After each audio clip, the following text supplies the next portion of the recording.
welcome back to the Washington Outsider Report on the Coalition Radio. For those newly joining the program, my name is Irina Zuckerman, and I am the editor-in-chief of the Washington Outsider. With us today is a very special guest, Dr. Joyce Banda, the former president of Malawi.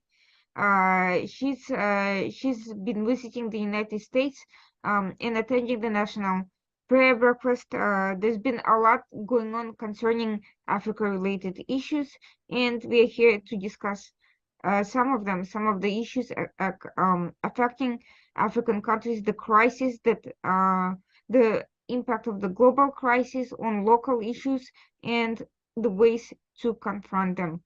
Thank you so much for joining us today, Dr. Banda. I'd like to ask you a few questions just to introduce you to our audience, which is very international. Could you tell us a little bit about yourself, about Malawi, and about your path involvement in politics? My name is Joyce Banda. I am the former president of the Republic of Malawi. I'm truly grateful to be a guest on this platform, and thank you very much for inviting me. And I would like to thank all the viewers. I grew up in my country. I went to school here. In my country, I started my work 45 years ago. I am 73 years now.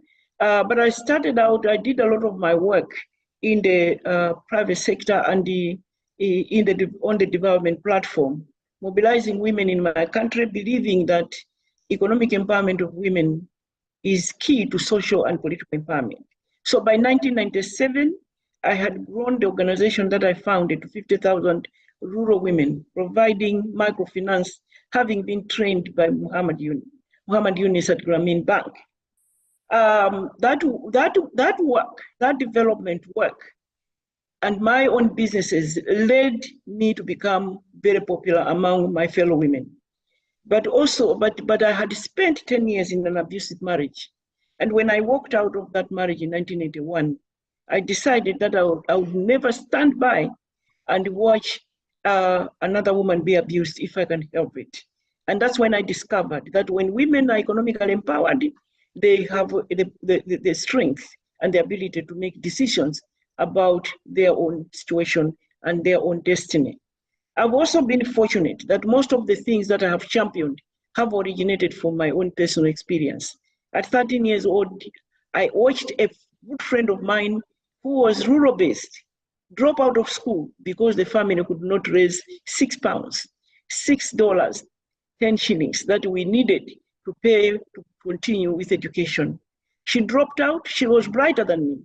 But in spite of all that, she dropped out. And as I'm talking to you now, she is where I left her. So it was at 13 years old that I came face to face with the injustice of this world.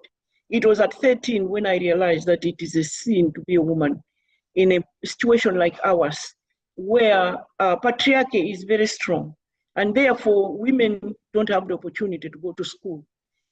So for me, I made it a personal mission that I would spend my life sending as many girls as possible to school and empowering as many girls as possible to school and economically empowering as many women as possible to give them a choice to walk out of abusive situations as I had done. So that is the work that led me into politics. It was the women that decided maybe I would be better off in parliament, participating in passing laws that would be favorable to women and get rid of those that negatively impact on women and girls. That's how I ended up in parliament as member of parliament in 2004, and then went on to be appointed cabinet minister for women and children, and then foreign minister. Then in 2009, I stood with my president then as running mate, and we were both elected to the leadership of this country. And my president won by 67%, and everybody knows in Malawi that has never happened before. It may never happen again, but it was the women's vote. The women that I had worked with came in their thousands to come and vote to get the first woman vice president in Malawi. And then it was while I was serving as vice president that my president passed on, and then I had to take oath to become president of Malawi. That's incredible. And it's an incredible story, and I think this is an incredible testimony of what's possible with enough determination, with enough courage, and enough heart. How since that time, what has been the situation with women and with the youth in Malawi? What has changed for them? Yeah, the situation in Malawi is one of the poorest countries in the world, but it is not the country that is poor, it is the people that are poor. So what people require, what people need are opportunities in order to transform their lives. So while I have done my part, the organization that I formed has gone on to reach 1.3 million Malawians, but it is the people themselves that must want to change their situation first. So what has given me the greatest pleasure is to have been there when they needed me to change their own situation. Malawians are very, very hardworking people, and Malawian women are resilient. So where there are no opportunities, all they need is somebody like me to facilitate, to support, to help. So with the help of international organizations, international NGOs working in Malawi, and in some of us who are local champions, activists working together, we have changed the situation of women and girls better from the time that I was growing up myself. We are not there yet because so much has also happened to bring us back. And I have in mind the COVID-19 pandemic, while we were thinking that we had made so much progress since Beijing, because Malawi has produced the first woman president in the SADC region. And Malawi has produced the first woman president in the country in the last 15 years. So we were making progress. The platform for action of Beijing was being fulfilled until COVID came. So as you might know, I don't know about the other parts of the world, but as far as Africa is concerned, they are saying as a result of COVID,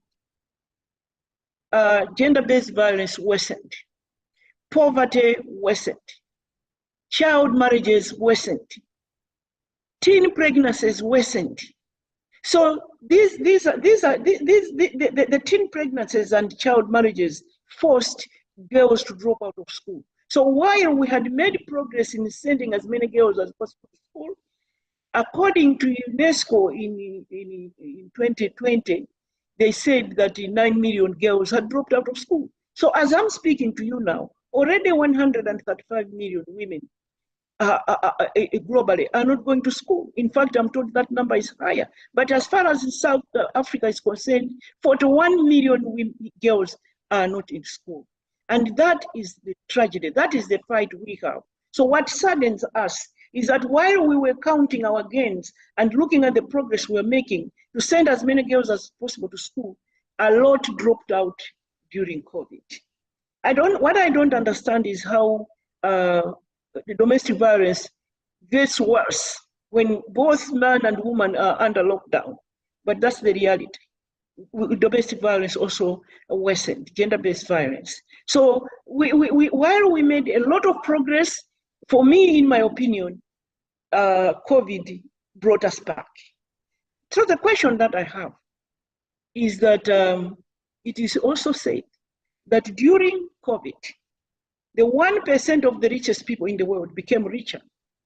Some of them because of the businesses they do. Because people could not go there under lockdown, they were ordering online, and so businesses grew for those that are rich already.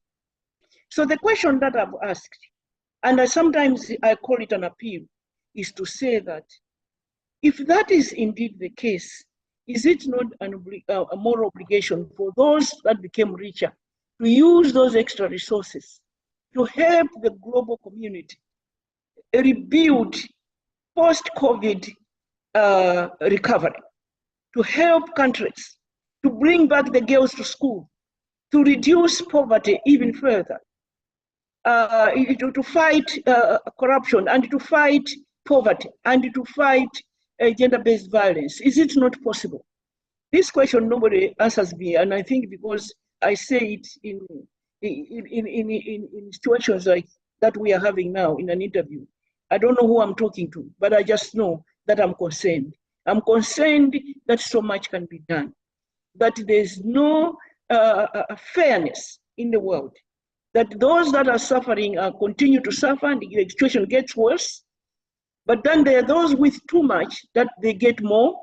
Is there no way we can find to help those that are underprivileged? Let's talk about that some more actually, because during and soon after the pandemic, a lot has been said about the medical situations, about the lockdowns. A lot has been said about vaccines, who should be donating them and where, but not much has been said about offsetting the economic and social impact of the pandemic, and exactly what you said, the disturbing data about the rise in domestic violence, about the impact on women who have had to leave workplaces and girls who have not been able to attend school, about the rise in child marriages. Has there been any organized international impact at the United Nations, at any regional organizations to address these discussions? Because this tragic social impact is almost never mentioned in the media. I have not seen much discussion of it in the international media. Certainly not with respect to Africa, but in general as well. The UN Women launched what they call generation equality. So we are going forward, looking at Beijing plus 20 and Beijing plus 25. What did we do and what did we fail to do? And then having a new agenda to go forward and to achieve more. So then the pandemic happens in the midst of all that. You could think that we could all look at all this together and build agendas moving forward. What I know for sure as a woman leader is that women are networks. Like, for example, here in Africa, there's a very strong network under the African Union called the African Women Leaders Network. That network was instituted, was formed by UN Women and African Union. And we, even former presidents, sitting female presidents, leaders on the continent that are women, activists, young and old, intergenerational, we are well organized. We have got an organization. There has been a global effort to raise funds to help women's organizations implement their projects better, because that is the greatest challenge they face. And if you Google, you will find that globally, money has been raised, and they said the pledges were $40 billion, but only 1% of that ended up with the women's organizations. That is the question that we must ask. Why? But here we are, helpless. We don't know who to approach or who to ask. Another thing that I find very concerning is that sometimes we slow down our own achievement. How? Because international NGOs will come to Africa. We know exactly what we should do to change the situation of women and girls. I know what happens during the first 10 years of a girl child, and I've actually written a book about that. It is called From Day One, looking at the challenges a girl child faces that might stand in her way of bringing out the very best within her.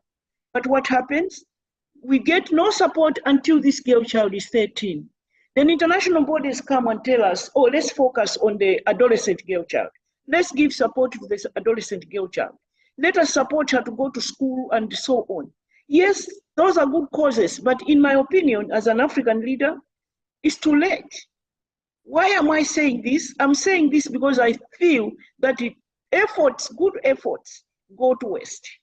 Resources go to waste because there's no coordination between the international NGOs that come to support women and girls on the continent and the women's networks, women leaders, local indigenous NGOs. If only there can be found a way of when they come, they partner, forge partnerships, smart partnerships with these local indigenous NGOs. I say this because it has happened to me. I've been very fortunate that I've met very good people, very good organizations from the West. They have come, they've partnered with us, and we have achieved so much together. So that is the only way we can accelerate support that we can provide to families, to communities, to eradicate poverty, gender-based violence, send as many girls as possible to school. It is only when we partner. But what breaks my heart is that sometimes international NGOs will come and hope that they can do it for us, and then they do it the wrong way. They're starting late at 14 years old of a girl child. It's too late. She has already been traumatized, and so she will not make much progress. And yet, if you came and partnered with a local organization, a local entity, local leaders, local champions, they could tell you, let's start with a 3-year-old. Let's follow this 3-year-old girl child. Let's make sure she's not abused, she's not defiled, there are no harmful traditions along the way, because by the age of 9, in some parts of the world of Africa, the girl child has already been initiated. And after that, she's totally traumatized. If you are a local leader, you will know that I need to arrest that situation before this child goes to, she's 9 years old, before this child is 6 years old.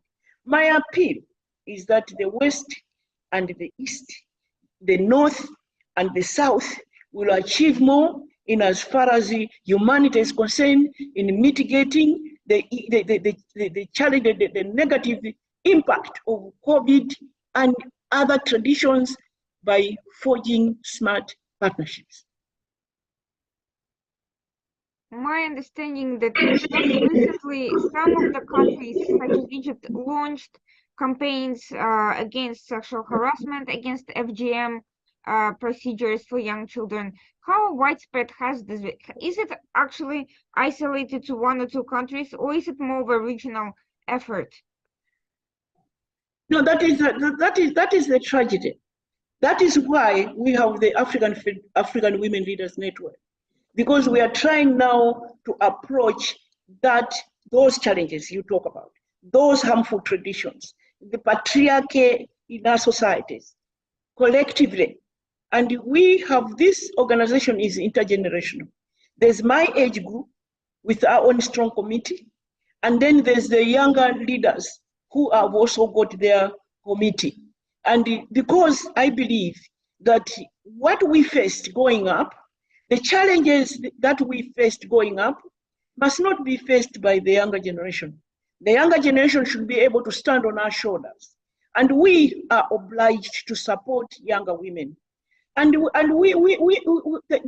question that you asked, countries in Africa are operating at country level.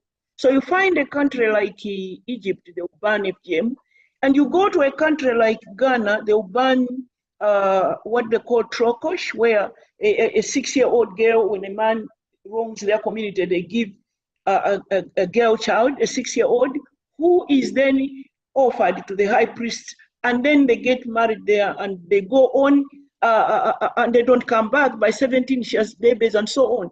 The country of Ghana has been very proactive and banned this in 1995, I think, if not 1992. But the women still remain in the bush. So they get them out one by one. But there are also other countries in West Africa that are still practicing that.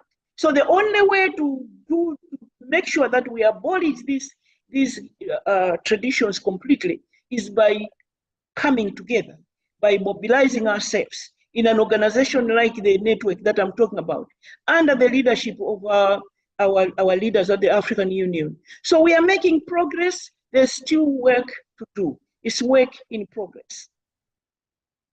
What do you think is necessary to facilitate effective partnerships? You mentioned that there's a disconnect with the international NGOs and between the governments also not coordinating on a wider strategy. I've heard, for instance, that there is an international network among African countries focused on cancer treatments and registry of cancer treatments. What can be done to do the same thing for women's issues, for early childhood education that you mentioned? How can that, what is necessary to make that happen? How can the current lack of communication be overcome, in your opinion? I think it is just being ethical that when international NGOs come into Africa, then they identify those organizations that they can work with. What I am talking against is when they come and ignore the local efforts that are being made. Because the local efforts that are being made are not being successful, not because they are not trying, but because they don't have resources.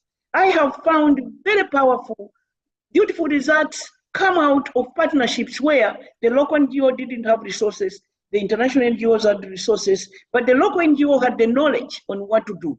They knew how to get from a point A to point B, and they worked together, and the results have been marvelous. So the way they, to answer your question, when they come into Africa, we have the African Union, we have SADC, we have the regional organizations, we have ECOWAS. So if international NGOs can come in, and they are really serious about forging partnerships with the local people, there is no shortage of centers where they can go to identify. But what we have found sometimes is just extremely difficult because they ignore completely the local efforts that are being made. How can that issue be brought back more to the forefront of international attention? Because all these organizations that you mentioned, they attend international gatherings, they attend UN fora, whatever else, international conferences focused on specific issues, regional issues, childhood development issues.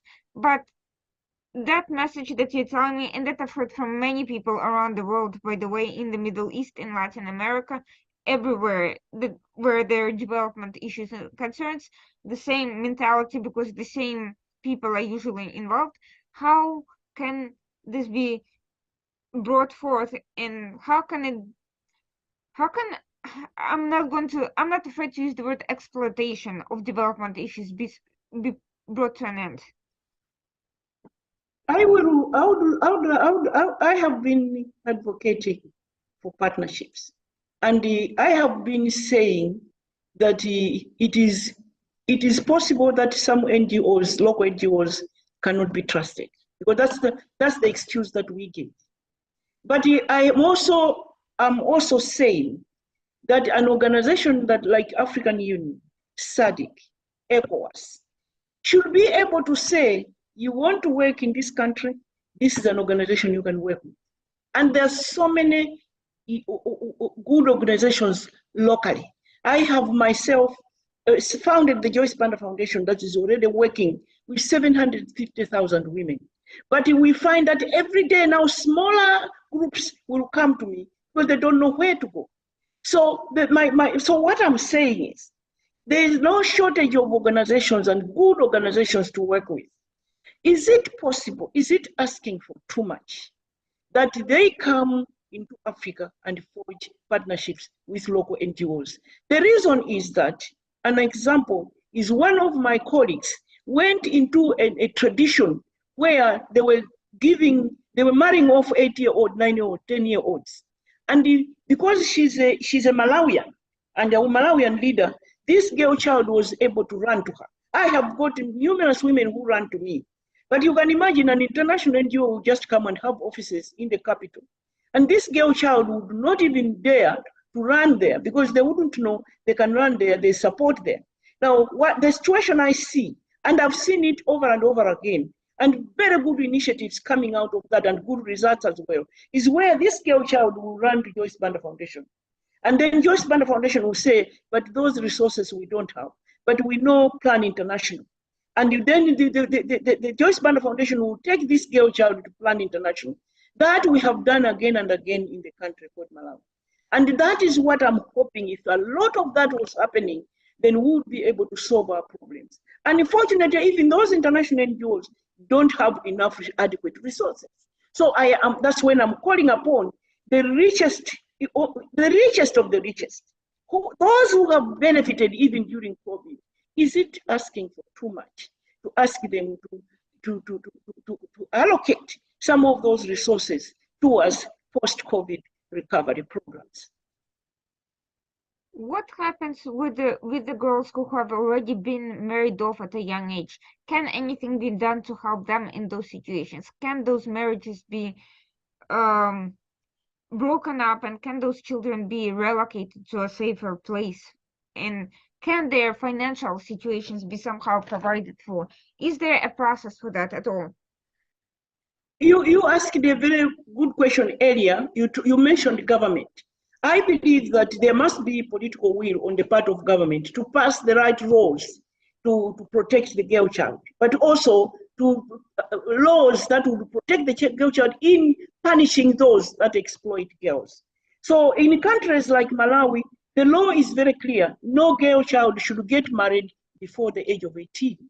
So, but then this girl child is in the village, the family is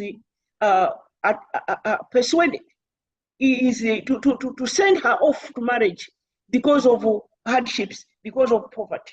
So in one area of this country, an example is one chief, because the traditional leaders must get involved, must be engaged, because traditional leaders are the ones that support, that are the custodians of traditional culture. So they're the ones who can intervene. This one chief called the chief Kachinda, senior chief Kachindamoto, he went into the marriages because those are her subjects, and he pulled out girls, 1,000 girls from teen marriages, and he decided that she was going to send them to school. The last time I met her, she was now struggling to get money to send those girls to school.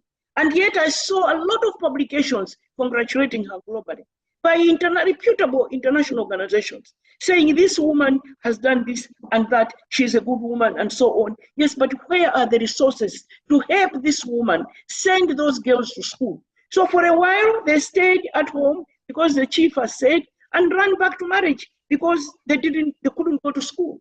So now slowly, she's trying to work tirelessly to make the world understand what I am saying, to say, come partner with the indigenous groupings, NGOs, rural-based groups, support them, support their efforts. For example, this one lady that I'm talking about, 1,000 children that dropped out of school between ages of 11 to 16 were taken out of those marriages. If you take 1,000 girls back to school, that area will never be the same again. So it is not even in rocket science. It is just as simple as that.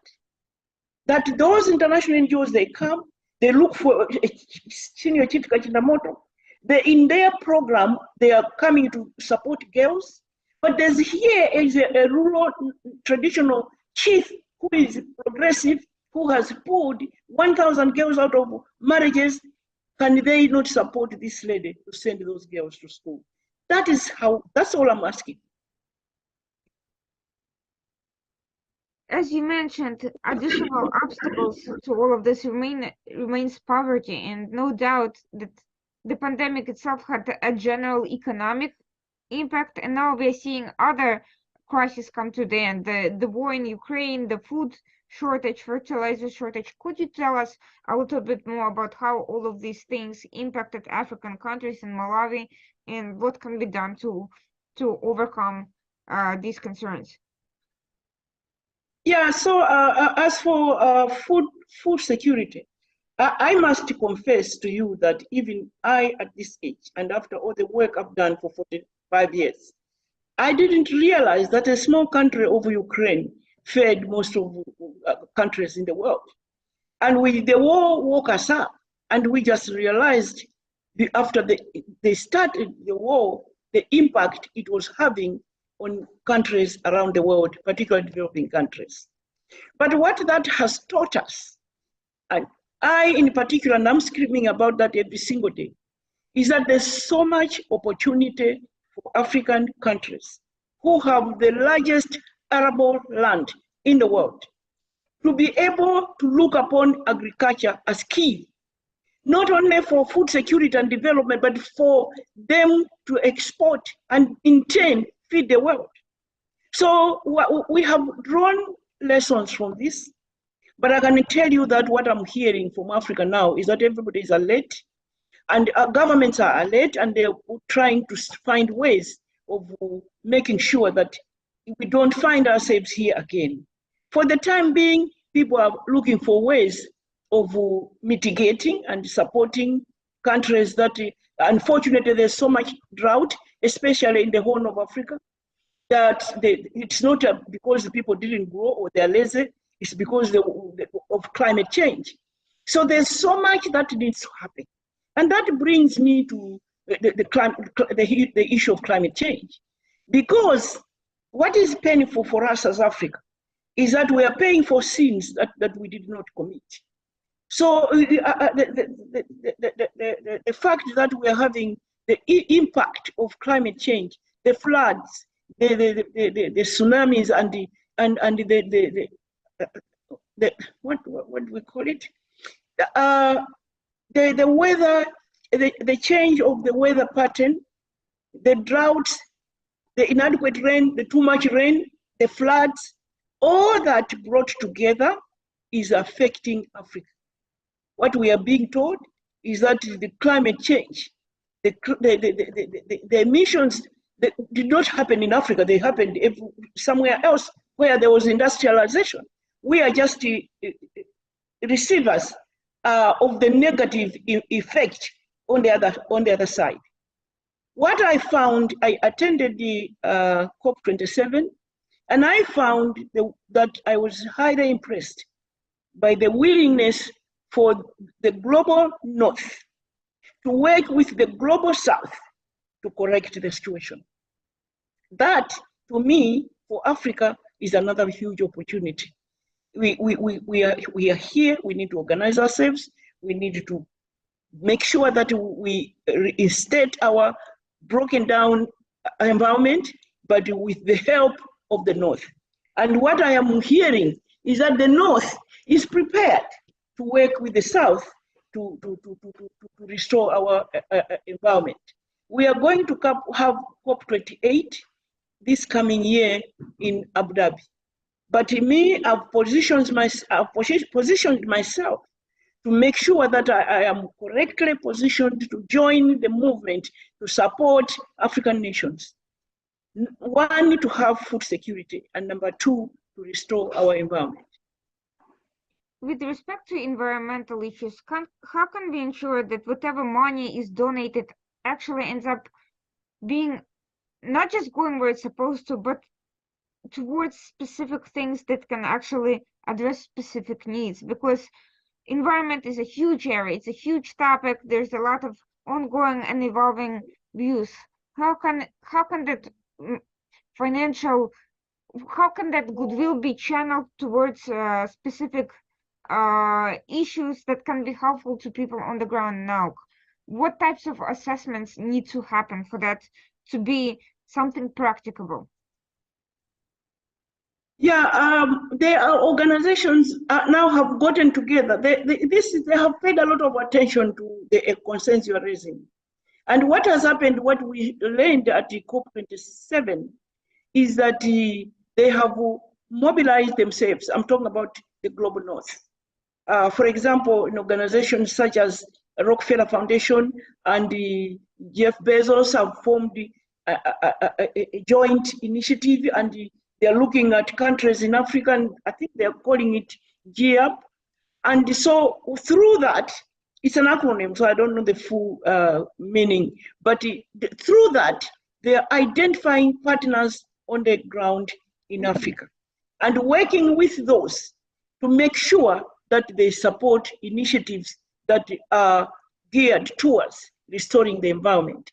In my particular case, I am advancing this formula, and I am actively working with communities, and it's working. And it's a partner between the government of Malawi, our partner from outside, the Community Development Initiative, the organization that I had as chair, and then the community itself, ensuring that the community takes charge, and then the community is informed, and the community knows what it wants to achieve. So the three partners are joining the community to form a formidable partnership of four entities. That, for me, is what can work. We are not going to have, again, the Global North come into an area and think that they are going to solve it for us. No. They are going to come into an area, into a country. And so government, NGO, donor community, Global North, and the community itself, 4 partners, equal partners, with a relationship based on respect, solving the situation of that community. So planting trees, growing sustainable plants, crops, food security, economic empowerment, cash transfers, so that the community then begins to take charge and produce enough for themselves and cash crops for sale, but also ensuring that their life is eased up. They're not going through hardships. I think morally, any foreign organization from the North, and me as a development agent and government, should be proud when we see a community where we went in, they didn't have food, there were no trees. 10 years later, be a community that can sustain itself. And I think that should be the way to go. But it has to be partnership, and partnership that is not boss master or master slave, but a partnership of equal people, including the community, being looked upon as an equal partner. So would it be fair to say that the conversation is shifting from emissions reduction to more local community-based initiatives that are focused on specific agricultural, environmental issues that are relevant there? My view still needs to happen. My view is that should be going side by side, so that the emissions reduction, but then taking responsibility of the damage that has already been done, identifying partners in the South, working together to restore environment and to bring back dignity to the people. And I mean, I hope one day you can visit, because women are now walking 4 hours to get a bucket of water. Women don't have clean water. Women are, and as if that's not enough, then they have to work all day. Women, you are the ones who go fetching grass to thatch the roof. Now there's no grass because the environment is completely destroyed. So what to assist communities come up with those is the way to go.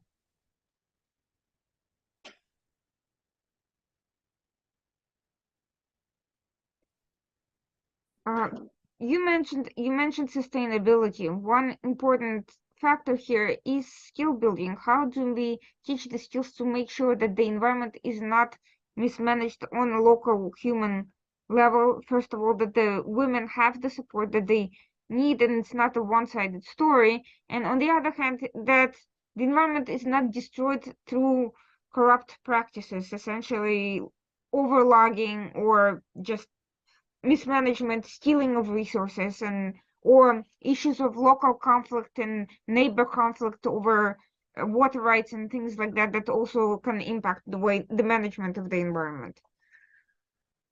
Yeah, but in my opinion, I think that we as Global South must also take responsibility. So the government's political will must be there on the part of governments to make sure that the local, while we are looking up to the Global North to come and support restoration, sustainability, and the prosperity for communities, they must, we in the South, governments in the South must have the political will to make sure that they guard against deliberate destruction of our environment. Sometimes it's poverty, and I've said it again and again, it's about poverty.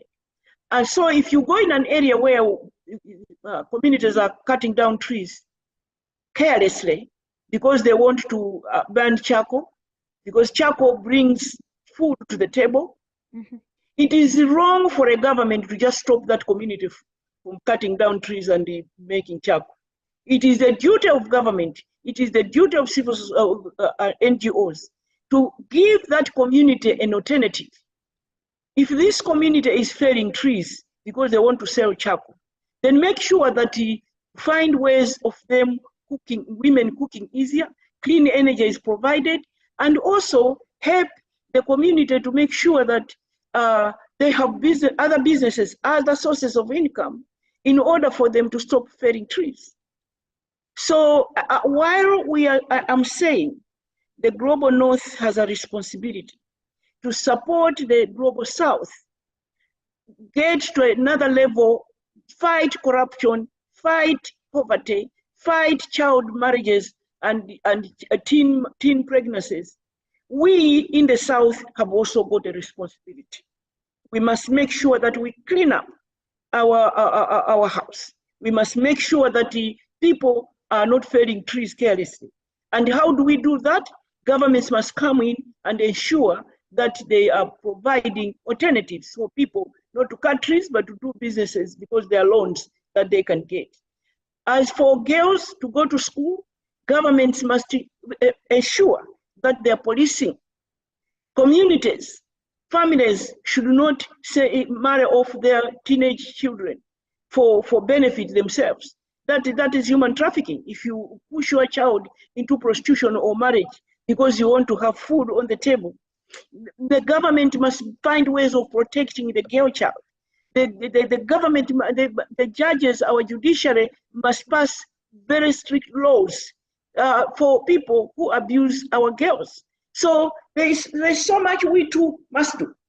And so that is why having as many local networks of women is very, very important indeed to sensitize communities about our responsibility. What's the best way to inform the international community on the outside about these issues and about these networks? Because unfortunately, very little of it ends up in the media. There's a lot of talk about geopolitical issues, about corruption in the government, and about conflicts. There's not a lot about what's actually already being done, what needs to be done, and the people doing it. Yeah, there's a lot of corruption in the north, and there's a lot of corruption in the south. I just feel that it is a cancer that needs to be confronted and fought vigorously. The problem is that you find that, as my friend Ngozi Wela wrote a book that says fighting corruption is dangerous because it's not easy. You are fighting as a leader, you are fighting very strong people. They'll fight you back. But we must get to a point where we must say, come what may. Somebody has to do it and stand together and stand united and fight corruption regardless. Because as you are fighting corruption, propaganda will come in, but if you haven't done anything wrong, you are a leader, you believe that you need to protect your people, nothing will ever happen to you because you are doing what is right. So yes, on our part, there's corruption in our countries, and yes, we admit that, and it is wrong, and it has to be stopped, but there's corruption in the south as well. So, I mean, that is another long subject that we can discuss a whole hour about exactly what is going on. But what I was saying is that we must just ensure that the people that are of goodwill, they will contact UN Women. People that are of goodwill, they will contact African Union to say, oh, we have a program that we want to support women and girls. And we are phoning you as African Union because you have a gender office. Which country do you think we should go to? For example, in our case, I decided when I became president that I was not going to stand by and watch women die giving birth. At that point, 675 women were dying giving birth out of 100,000. And I decided to engage the local leaders, traditional leaders, to fight with me. But I also engaged with the private sector in Malawi to help me. And I also contacted Bill Gates to support me. In 24 months, we were able to build the holding shelters at hospitals where women could go 2 weeks before to sit there and wait for labor when they are so close to trained personnel. In countries where there are no ambulances, that is critical. Those holding shelters were built by the private sector. So one bank was building one at another hospital, another bank was building one at another hospital. In 2 years, we had 24 holding shelters. So my women now could go to the hospital and wait there until labor begins when they are close to trained personnel. The result of that was that in 24 months, we were able to reduce maternal death from 675 to 460, and a percentage of 32%. And African Union gave Malawi an award for that achievement. So it can be done.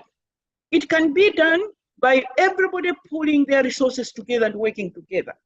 The chiefs is sensitizing the people, making their own bylaws, saying nobody in my village will deliver in the village. You will go to the hospital. And the hospital making sure that the people there are ready to receive the patients and give them expert treatment.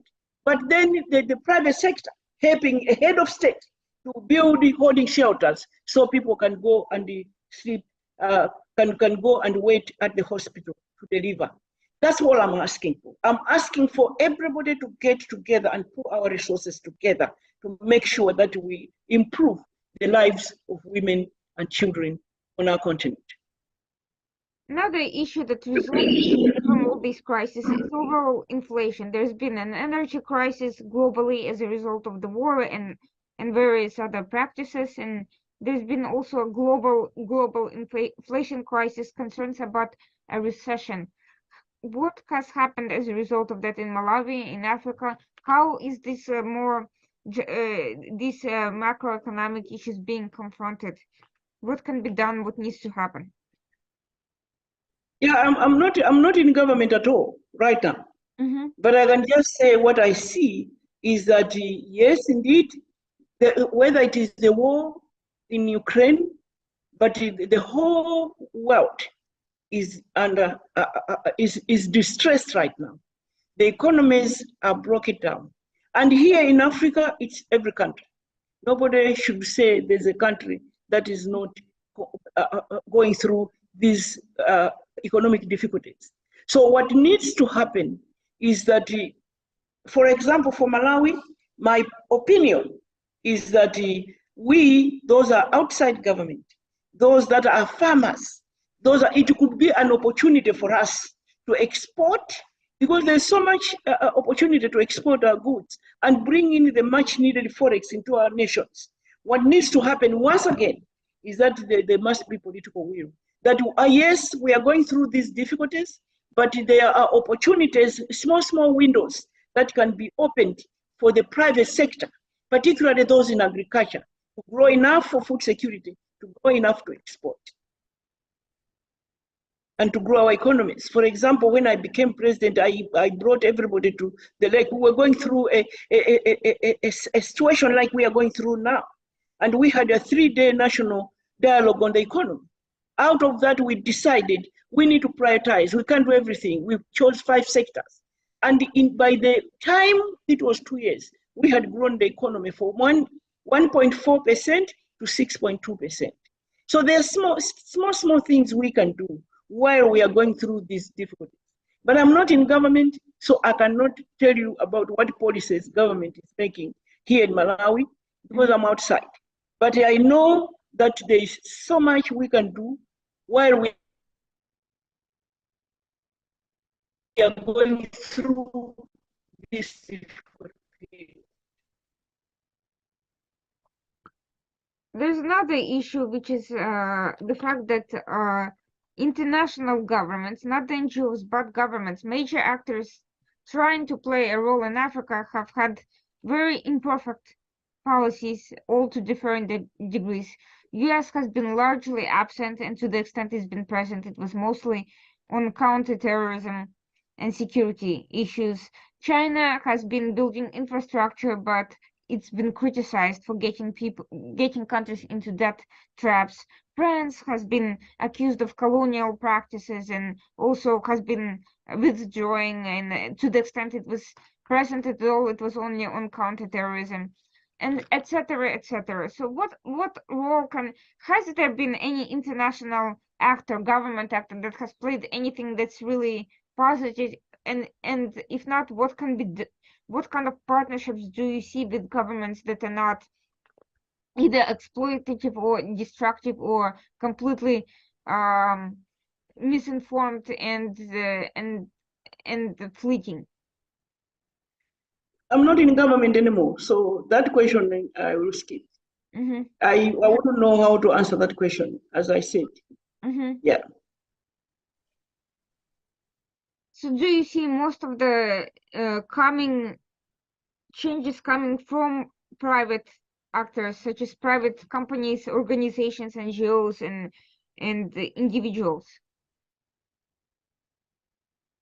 Changes coming to where? To recover our economies? Yeah, to recover, to not just to recover economy, but to build up stronger civil societies, counter poverty, counter gender issues, and so forth. Education, for instance, all of that. Yes, yes, yes, yes. I mean, that's what we are advocating for. We believe that the civil society has a big role to play. Mm-hmm. Unfortunately, in some countries in Africa, you find that the NGOs and civil society are looked upon as opposition Mm-hmm. parties, and they are mistreated, they're abused. There's no space. They are closed out. But they have a role to play. Together between civil society, NGOs and government, they can work together and build their economies and end up being a win-win situation. How can local civil societies be empowered without being viewed as foreign agents or as, opposition or as troublemakers? How can that space be created and strengthened in a way that doesn't cause additional friction and tensions and internal misunderstandings? Yeah, it is both ways. I have been both a government leader in public office, but I've also been on the other side in civil society. I think it is the approach. I think it is the relationships that you forge. Even government would be willing to listen to you and to support you if they felt that what you're doing at the end of the day brings credibility to government. So other than starting fights every day with government, but trying to engage them and reason with them and make sure that there's amicable solution to problems and the respect in all your dealings together. And equally, government respects the civil society, the civil society should respect government. For me, that is the way to go. Thank you so much for your time. Thank you so much for your insight. It will remain an open topic of discussion because these issues are ongoing. They won't stop today or tomorrow. But I think what you highlighted here is essential to bring to international understanding. The issue with the women who are no longer able to educate themselves or work, and the girls who have been forced into this horrible situation after the pandemic. This is something that needs to be examined much closer. Resources need to be dedicated, and quite frankly, the pandemic is a warning sign. This is not the first or the last international crisis we'll be facing. There may be other illnesses in the future, other disastrous situations, and we need to be able to confront them without making things worse for the most vulnerable groups of population. So I hope their lessons can be drawn from this, and the damage can be confronted and reversed. And thank you so much for bringing it to our attention. I hope in the future we can continue discussing progress and seeing whether this can bring more impact, maybe whether new partnerships can be forged, and whether people can learn from past mistakes, from bad experiences, and kind of find better approaches to confronting these issues together. Thank you Yeah. for everyone who's been watching this. We've had a very interesting discussion on the global crisis and the impact on African countries and what can be done to deal with them more effectively with Dr. Joyce Banda, former president of the Republic of Malawi. For those who just joined us, this again was the Washington Outsider Report on the Coalition Radio. My name is Irina Zuckerman, and please do stay tuned for our next episode next week, same time, Tuesday, 9 p.m. Thank you everyone for joining, and have a good night. you.